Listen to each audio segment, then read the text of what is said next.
Welcome to the Recommended Daily Value Podcast, your daily dose into the health and wellness world. Welcome back to the Recommended Daily Value Podcast, brought to you by Umzu. I'm your host, Tyler Woodward, and today we're going to be talking about why all calories are not created equal. So to preface this, I'm going to tell you that saying not all calories are created equal is sort of a half-truth. In the literal sense, calories are a unit of measurement. Specifically, a calorie is equal to the amount of energy needed to raise the temperature of 1 gram of water by 1 degree Celsius. Per this definition, all calories are inherently created equal, just as every other unit of measurement is equal to itself. Like a mile uphill versus a mile downhill, still a mile, despite how much more difficult it is to run a mile uphill. So calories really don't tell you anything about the composition of the calories or what's next to it. They just tell you about the potential energy within those calories. So the definition of a calorie is a measurement of its potential energy, the maximum amount of energy that can be produced through the oxidation or burning of a given substrate like proteins, carbs, or fat.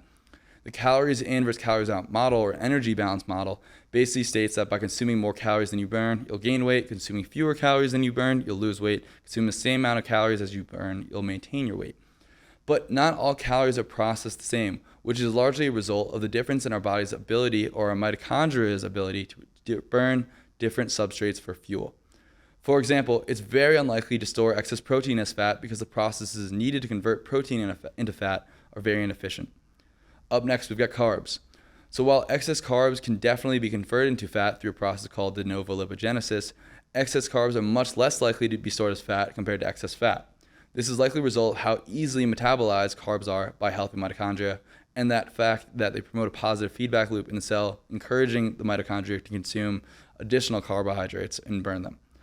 Within carbs, there's multiple categories. There's sugars, starches, and fiber. Humans cannot digest most types of fiber, specifically insoluble fiber, so it just passes through our digestive tract and is potentially fermented by the bacteria in our colon into short-chain fatty acids. Regardless, despite having fiber having calories or potential energy, it's not accessible to humans. It does not really contribute in any significant way to our total calorie intake. When comparing sugar versus starches, sugar actually has a lower glycemic index because it's made up of 50% fructose, meaning less insulin will be released into the bloodstream for the same amount of calories when you compare sugar versus starches. This indicates that sugar is more likely to be burned rather than stored, so starches may actually be more fattening than sugar calorie per calorie. And if you're worried about the fructose from sugar, I wouldn't be. Fructose predominantly replenishes liver glycogen, which holds between 100 to 120 grams of glycogen, or 400 to 480 calories of carbohydrates, and also serves as the main energy supply for the brain, amongst other organs which use a lot of energy. Lastly, we've got fats. As we've already established, excess fat is the substrate that's most readily stored as fat. But even within fats, there's a spectrum. Short and medium chain triglycerides, or fatty acids, are most easily oxidized, followed by long chain fatty acids. But even within long chain fatty acids, saturated fats are more easily metabolized than monounsaturated fats, followed by polyunsaturated fats. Well, that's it for this episode. Thanks for tuning in. And if you enjoyed this episode, make sure to hit that subscribe button and share it with a friend.